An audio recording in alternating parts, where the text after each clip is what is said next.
Late one night, I found myself on a remote, winding road that I'd never traveled before.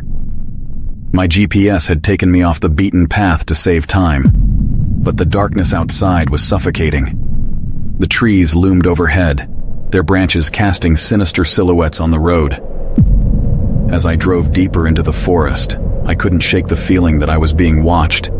Shadows danced at the edge of my vision, and strange whispers filled the car. My heart raced as I realized I had made a wrong turn, and my GPS was now recalculating the route. I took a shortcut suggested by the GPS, which led me down an even narrower road. The trees closed in around me, and a dense fog rolled in, reducing visibility to nearly zero. I couldn't see more than a few feet ahead. Suddenly, a figure appeared in the middle of the road. It was a woman in a tattered, blood-stained dress. I slammed on the brakes, and the car skidded to a stop just inches from her. She had her back turned to me, and I could see her shoulders shaking as if she was sobbing. "Are you okay?" I called out, my voice trembling. She didn't respond. Instead, she slowly turned to face me. Her face was ghastly pale, and her eyes were empty sockets. A chilling silence filled the car, and I couldn't tear my gaze away from her hollow stare. Then, with a sudden burst of unnatural speed, she lunged at the car, her hands pounding against the windows. I screamed and hit the gas pedal, the tires screeching as I tore down the road. I glanced in the rearview mirror, but there was no sign of the woman. I finally reached the main road, my heart pounding in my chest. I pulled over to catch my breath and looked back at the shortcut I had just escaped. The fog had cleared, revealing a graveyard hidden in the woods, with tombstones that bore a striking resemblance to the woman I had encountered. I realized then that I had narrowly escaped a trap set by a vengeful spirit, and I would never take a shortcut through the haunted forest again.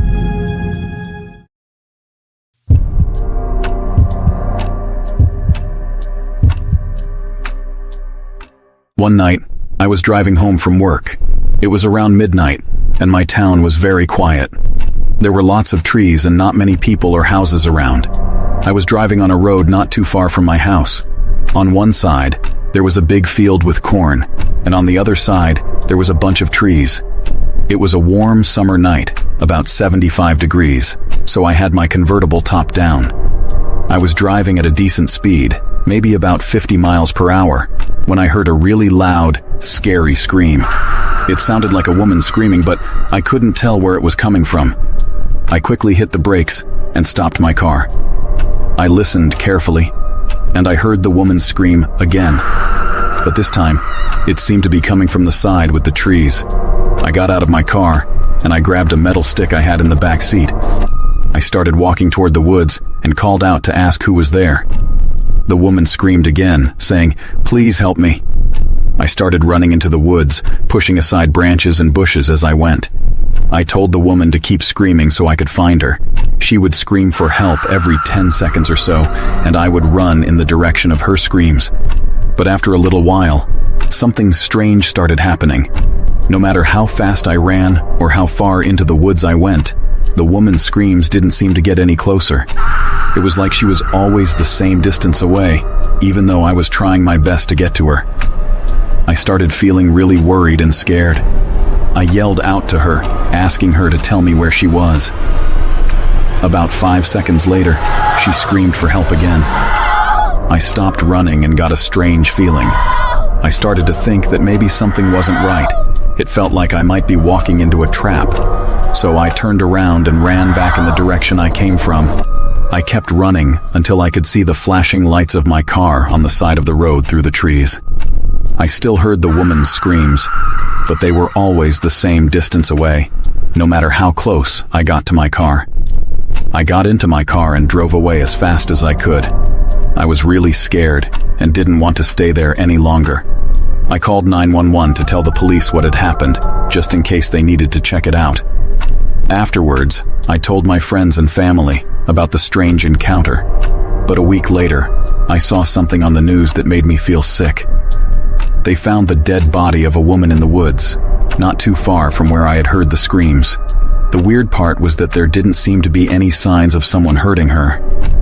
Even though the woods were big, it felt like too much of a coincidence that it happened in the same area where I had heard those scary screams.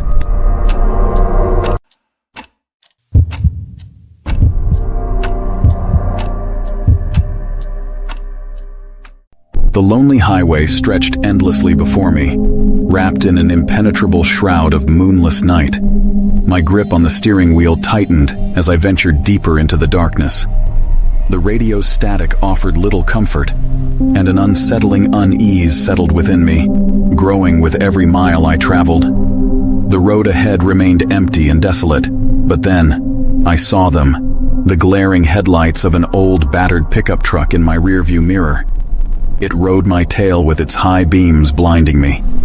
Panic surged as I tried to outpace my mysterious pursuer, but the truck clung to my every move, its headlights casting an eerie glow through the night.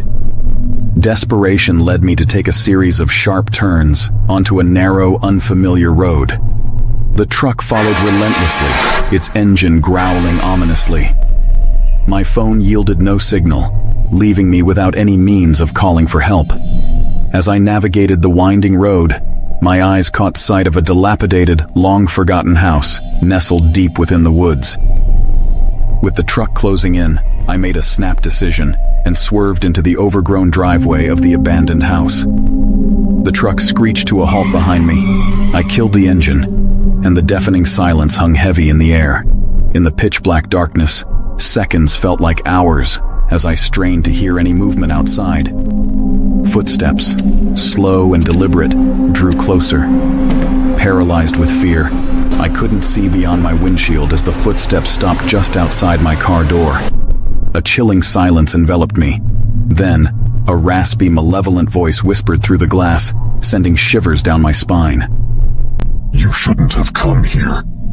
Terror held me captive, rendering me unable to move or respond.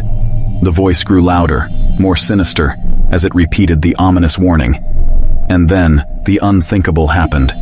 The car's headlights flickered and went out, plunging me into complete darkness.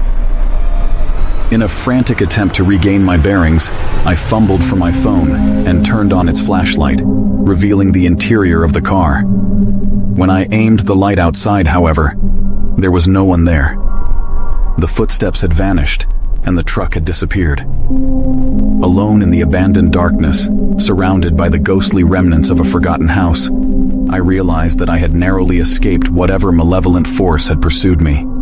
As I cautiously started my car and drove away, I couldn't shake the unsettling feeling that I had just encountered something beyond the realm of the living.